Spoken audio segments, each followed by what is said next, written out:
Hola muchachos. Vamos a revisar el día de hoy de acuerdo al currículo que tenemos. Ya vimos en el primer corte todo lo relacionado con los procesos, que fue el ejercicio. Vimos la parte de generalidades del sistema operativo, alguna información, ustedes hicieron unas exposiciones, hicimos un taller sobre procesos, que por ahí estuve mirando los videos, les parece muy bueno lo que hicieron, parece que todos entendieron lo que he visto hasta el momento y eso pues me satisface de que las cosas se han hecho de la mejor manera, ¿sí? Ya entendimos lo que era un proceso, ya tenemos claridad hasta este momento de que ustedes, que un proceso es un programa en ejecución, ¿cierto? Y que este proceso, pues cuando se están ejecutando en la computadora pues tiene ciertos procesos del sistema, o sea, propios del sistema operativo. Ustedes, por ejemplo, ya saben que cuando un programa se enciende o se prende o se pone a funcionar, y una vez se activa un proceso de ese programa, que los procesos tienen unos estados, que los procesos son identificados por un PID o PID del proceso, con un identificador del proceso, y ya sabemos cómo parar un proceso, detener un proceso. ¿Por qué es importante saber uno matar un proceso? Porque, por ejemplo, si yo me voy a dedicar al tema de la seguridad informática, ¿sí? Yo puedo tener en un momento dado un malware que está ejecutándose en la computadora, ¿sí? Y yo no me doy cuenta, ¿sí? Porque acuérdense hoy en día que aquellos que han estudiado algo sobre seguridad de la información o seguridad informática, es que hoy en día ya no se ve tanto virus informático. Ahora lo que se habla es de malware. ¿Qué es un malware con diferente a un virus? Porque los virus anteriormente estaban orientados era a dañar información, a borrar la información al usuario, a bloquear, por ejemplo, acceso a los programas. Hoy en día lo que se busca es no dañar información, lo que hacen virus es robarse información, secuestrar información, ¿sí? Para el uso de propio o de un tercero.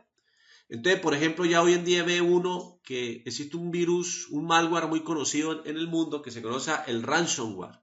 Ese malware se infecta la computadora y te encripta toda la información y le piden a la persona un rescate para esa desencriptación. Y la persona tiene que pagar un dinero para eso. Pero muchas veces nosotros nos encontramos con mucho malware que se está ejecutando en la computadora y nosotros no nos damos cuenta que se está ejecutando. ¿Por qué? Porque ya no dañan nada, ya no, el usuario no se da cuenta. Simplemente el malware lo que está haciendo es robando información. Entonces, de acuerdo a la forma como ustedes se dieron cuenta de cómo puede ver uno los procesos que se están ejecutando, yo puedo revisar cuáles procesos son del sistema operativo y cuáles son de un software específico. Y si yo detecto que hay un proceso que está ejecutándose y no hace parte del sistema operativo y no es de un software conocido, puede ser un malware que se está ejecutando en la computadora. Entonces yo tengo que matar ese malware, matar ese proceso para que el malware deje de funcionar, ¿sí? Porque vuelvo y repito, hoy en día ya no se busca dañar sistemas, sino lo que se busca es lograr robarse información para ser utilizada para beneficio propio. A ver, de acuerdo a este proceso empezamos a analizar lo que es el siguiente corte, vamos a hablar de lo que es la gestión de memoria, vamos a hablar algo sobre memoria virtual, cómo es que se gestiona la memoria en una computadora. Y luego entramos a mirar lo que es la gestión y planificación de discos duros, de cómo se deben organizar discos duros, si vamos a trabajar, por ejemplo, con un sistema de servidores o cómo organizar un sistema de un cliente de usuario. Y vamos a analizar toda la parte de gestión de archivos. Ya por último, ya el último corte, que sería para el examen final, ya vemos algo sobre seguridad informática, vemos algo sobre seguridad, vemos algunos ataques informáticos que ustedes van a poner en práctica y de esa manera vamos a dar final a nuestro tema de la formación. Entonces empezamos a hablar hoy de la gestión de memoria. Entonces para eso vamos a hacer una explicación y ustedes van a hacer un ejercicio al final de la clase, ¿sí? Al final del video yo voy a explicar un ejercicio que ustedes van a hacer. Van a resolver unas preguntas y van a hacer un ejercicio en el sistema operativo Linux y el sistema operativo Windows. Aquí vamos a trabajar también Windows porque todos son usuarios de Windows, entonces vamos a mirar cómo gestionar la memoria caché o la memoria virtual de nuestra computadora. Entonces para eso vamos a empezar a hablar acá. El tema es un poquito de mucho cuidado, quiero que estén muy concentrados en lo que vamos a decir. Cualquier dato adicional pues lo podemos buscar por internet o podemos preguntar por el chat. Entonces, jerarquía de la memoria. Nosotros cuando hablamos de la memoria de una computadora, nosotros ya tenemos claro de que nosotros hablamos de la memoria RAM y la memoria ROM, ¿sí? Si estamos hablando de un sistema operativo, ¿sí? La memoria RAM ya sabemos que es el lugar de trabajo de la computadora. Entonces vamos a mirar cómo es que se gestiona esa memoria. Entonces dice lo siguiente. Jerarquía de la memoria, registros de la CPU. La CPU debe tener las instrucciones de la memoria y las ejecutarlas. Toma la primera instrucción de la memoria, la decodifica para determinar su tipo y operandos, la ejecuta y después el ciclo se repite hasta que el programa termina. Entonces, ahí comenzamos a hablar de lo que es la CPU y la jerarquía de la memoria. Como el acceso a la memoria RAM principal para obtener una instrucción o palabra de datos requiere mucho y más tiempo que ejecutar una instrucción, todas las CPU contienen ciertos registros en su interior para contener las variables claves y los resultados de forma temporal. ¿Listo? ¿Cómo es el proceso para acceder a esa memoria RAM desde la CPU? ¿Sí? O unidad central de proceso. Listo. Están al tope de la jerarquía de la memoria de una PC. Están compuestos del mismo material que la CPU y tienen la misma rapidez. No hay retraso a la hora de utilizarlos. La CPU puede acceder a los datos de los registros en 10 picosegundos. Miren la velocidad tan grande. Por eso que nosotros vemos de que los procesadores tienen un disipador de calor que normalmente se le pone arriba para mantenerlo refrigerado. ¿Por qué? Porque manejan velocidades muy altas y las velocidades altas hacen que generen calor, ¿sí? Porque acuérdense el principio de Albert Einstein. La energía es igual a la masa por la velocidad de la luz al cuadrado. Entonces, ¿qué pasa? Un cuerpo cuando se somete a velocidades muy altas comienza a generar energía. La capacidad de almacenamiento es generalmente de 32 bits, 32 por 32 bits en una CPU de 32 bits y 64 por 64 bits en una CPU de 64 bits. Menos de un qubit en ambos casos. Jerarquía de la memoria o memoria caché. Dice, el siguiente nivel en la jerarquía de la memoria es la caché.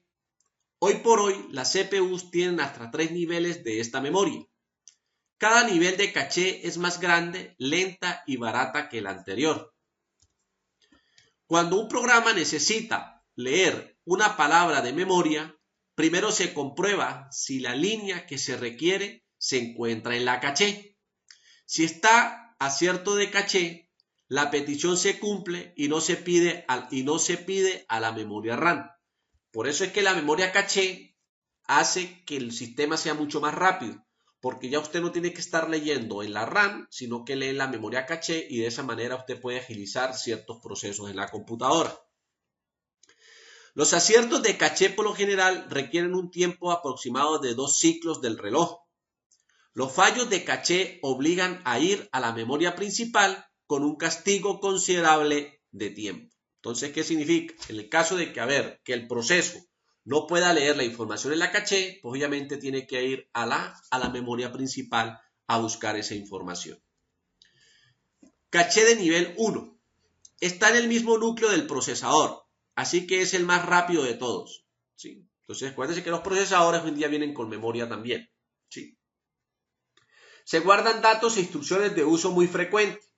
Su capacidad de hasta 128 kilobits. Entonces, ¿qué ocurre?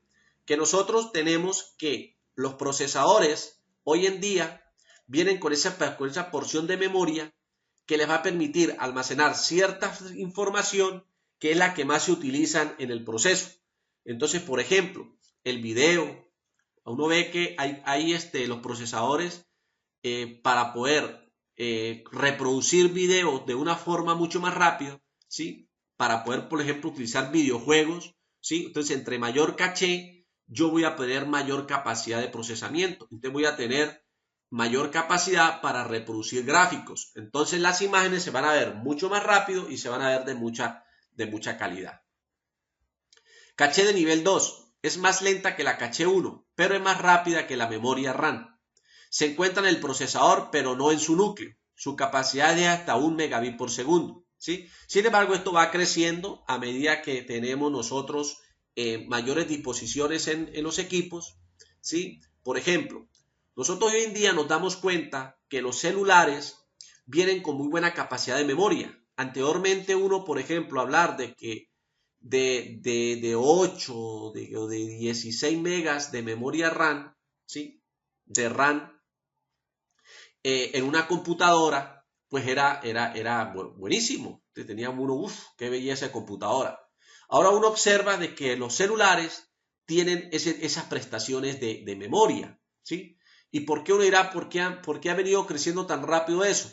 Porque cada vez nosotros nos damos cuenta que los celulares vienen con mayor capacidad en cámara, ¿cierto?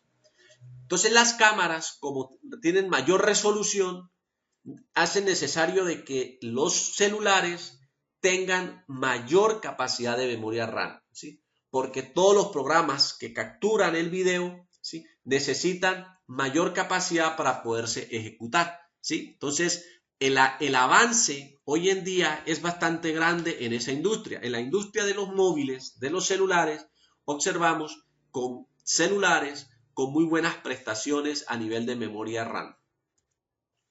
Nivel de caché 3. Se agiliza el acceso a los datos e instrucciones que no fueron localizadas en el L1 o L2, los niveles 1 y nivel 2. Es generalmente de un mayor tamaño que la L2 y ayuda a que el sistema guarde gran cantidad de información, agilizando las tareas del procesador. Como la idea es poner en las cachés los datos que más se utilizan o se van a utilizar, la creación de algoritmos de reemplazo es uno de los problemas que más se piensan durante la programación de un sistema operativo. ¿Qué elemento tengo que poner y en qué nivel de caché? ¿Qué elemento saco cuando tengo que poner uno nuevo? Entonces miren lo complejo que es en el caso que quisiéramos crear un sistema operativo. ¿Sí? Pues eso no es fácil tener un sistema operativo porque es complejo. Ahí es cuando uno, por ejemplo, ve la problemática de Huawei con Google, que hubo hace poco por el tema de China y Estados Unidos, donde Huawei pues no tenía un sistema operativo de respaldo en su momento para poder contrarrestar a lo que estaba ocurriendo con Android. Porque si las sanciones de Estados Unidos sobre China se hubiesen mantenido, Google no podía ya darle más soporte a Huawei con el uso del sistema operativo. Porque el sistema operativo no es tan fácil decir uno que a la noche a la mañana voy a crear un sistema operativo para que poderlo reemplazar. Sin embargo, ya China está en ese proceso de tener su propio, China o Huawei, en tener su propio sistema operativo. Pero viene algo complejo, que es no es tanto tener el sistema operativo, sino es lograr que todos los lenguajes de programación que ya hoy en día están en el mercado, que tienen un mercado ya ganado, coexistan en ese sistema operativo. Y eso también es un problema bastante grande. Otra, la memoria más grande es importante del sistema, la memoria principal, ojo, es la memoria más grande e importante del sistema. Tiene que dividirse entre todos los programas que están en ejecución, por lo que tienen que ser lo más abundante posible. Hoy en día tenemos memorias de hasta 16 gigabits, 32 gigas, ¿sí? Computadoras que ya uno ve con 32 gigabits de RAM. Y eso pues 32, 42, o sea, eso ha crecido muchísimo. Por ejemplo, nosotros en la universidad, en el Vivelab, ustedes se encuentran computadoras con 32 gigabits de RAM. Y eso, pues obviamente son computadoras muy potentes para ejecutar sobre todo el tema de animación y videojuegos. Cuando el procesador no encuentra un dato en alguna de las caché, debe ir a buscarlo en la memoria principal. Dependiendo del tipo de memoria y de la velocidad de los buses del sistema, placa madre puede demorarse entre 5 a 250 nanosegundos, entre 100 y 10.000 veces más lento que el acceso a la caché. ¿Sí? Entonces, la caché es lo más rápido que puede tener el procesador. Pero en el caso de que no pueda porque el software el programa que se está ejecutando estás en la memoria principal, el rendimiento de la computadora una vez se baja, ¿sí? Porque se demora mucho más en ir y buscar esa información. ¿Sí? Entonces aquí yo quiero que vamos entendiendo jóvenes, cómo los videojuegos, que son los que más consumen memoria caché, pues ponen los computadores lentos. Entre más capacidad tenga yo ahí, pues voy a tener ahí mayor procesamiento para ese tipo de software, que en este caso serían los videojuegos. Las principales características de esta memoria son: es de acceso aleatorio, acceder a un dato en cualquier posición requiere del mismo tiempo. Es volátil, cuando se quita la energía se eliminan los datos, eso lo tenemos ya claro. Ustedes tienen una computadora prendida y tienen un programa cargado, si se va la luz, el computador se apaga, pues obviamente la información desaparece de la memoria RAM. Cada cierto tiempo los capacitadores se descargan, por lo que deben volverse a cargar o refrescar. Discos magnéticos, ya hablamos de discos duros. Cuando la memoria principal no alcanza para guardar los datos de todos los programas que se están ejecutando, debemos utilizar un dispositivo que tenga esa capacidad. Un disco magnético es muy barato en relación a la cantidad de almacenar, pero es muy lento, en 0,010 segundos contra 0,00050 segundos. Intercambio de memoria virtual. Entonces ya comenzamos a hablar de memoria virtual. Hablamos de memoria caché, hablamos ahora de memoria virtual. Que la memoria virtual hace parte del disco duro. Entonces yo reservo parte de mi disco duro para poder utilizar esa memoria virtual. Es el elemento más lento del sistema, pero es por lo lejos el más económico. Para acceder a un elemento guardado en una cinta debe adelantar o atrasar hasta encontrar el lugar correcto. Administración de la memoria. Entonces, componente del sistema operativo que administra parte de la jerarquía de la memoria de una computadora. Su trabajo es administrar la memoria con eficiencia, llevar el registro de cuáles partes de la memoria están en uso, asignar memoria a los procesos cuando lo necesitan y desasignarla cuando terminen. Para poder realizar en su trabajo se necesita cierto grado de abstracción y tratar todos los componentes destinados a servir como memoria como si fueran una sola, aunque en realidad tienen características muy diferentes. Cuando no hay abstracción, los programas acceden directamente a toda la memoria. Esto crea el problema de que no hay control en donde se escriben los datos nuevos. Los programas pueden escribir en zonas donde hay datos de otros programas, produciéndose un error en la lectura y la falla de los procesos. ¿Sí? Entonces aquí más o menos, cuando no hay abstracción, entonces programa de usuario, sistema operativo ejecutándose en la RAM, ¿sí? Sistema operativo en la ROM, programa de usuario, driver del dispositivo en la ROM, programa de usuario y sistema en la RAM. Entonces, tres formas simples de organizar la memoria con un sistema operativo y un proceso de usuario. También existen otras posibilidades, pero normalmente esto es lo que trabajan y sobre todo Linux trabaja de esta forma. No es muy fácil ejecutar varios procesos a la vez. Por más que se encuentre una solución parcial, siempre cabe la posibilidad de que exista un error. El software provoca que un programa quiera utilizar la memoria reservada a otro proceso, incluso el sistema operativo, lo que provocaría un error fatal y el cierre de los programas de forma involuntariada. Todos ya hemos visto acá, yo creo que todos en la vida hemos sentido que Word se bloquea, que el navegador se bloquea, que empiezo a escuchar música y se bloquea. Pues es por eso, es por la forma en que nosotros en un momento dado pueden haber procesos que están se chocan en la misma memoria RAM. Primera abstracción, espacio de direcciones. Crea un tipo de memoria abstracta para que los programas vivan ahí. Un espacio de direcciones es el conjunto de direcciones que puede utilizar un proceso para direccionar la memoria y guardar sus datos. Acuérdense, cuando hablamos de proceso, hablamos de un programa en ejecución. Cada proceso tiene su propio espacio de direcciones, independiente de los que pertenecen a otros procesos, excepto en ciertas circunstancias especiales en donde los procesos desean compartir sus espacios de direcciones. Un programa se carga en el primer espacio de memoria suficiente grande como para caber entero. El primer problema es que se enfrenta el sistema operativo. Ojo, el primer problema en que se enfrenta el sistema operativo es que durante diferentes ejecuciones del proceso se va a cargar en diferentes espacios en memoria.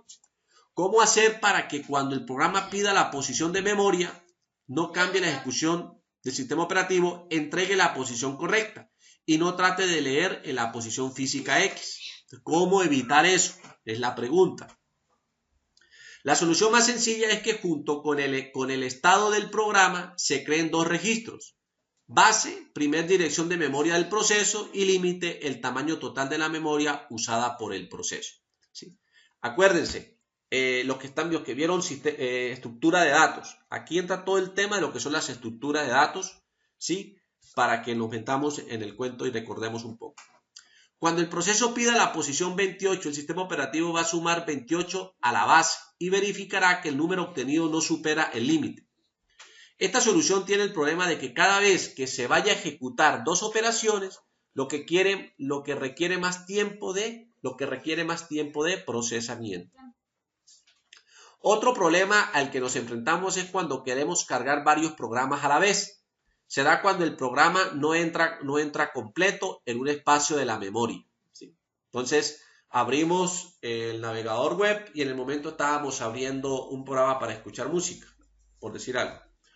Entonces puede ocurrir eso. En este caso puede ocurrir dos cosas.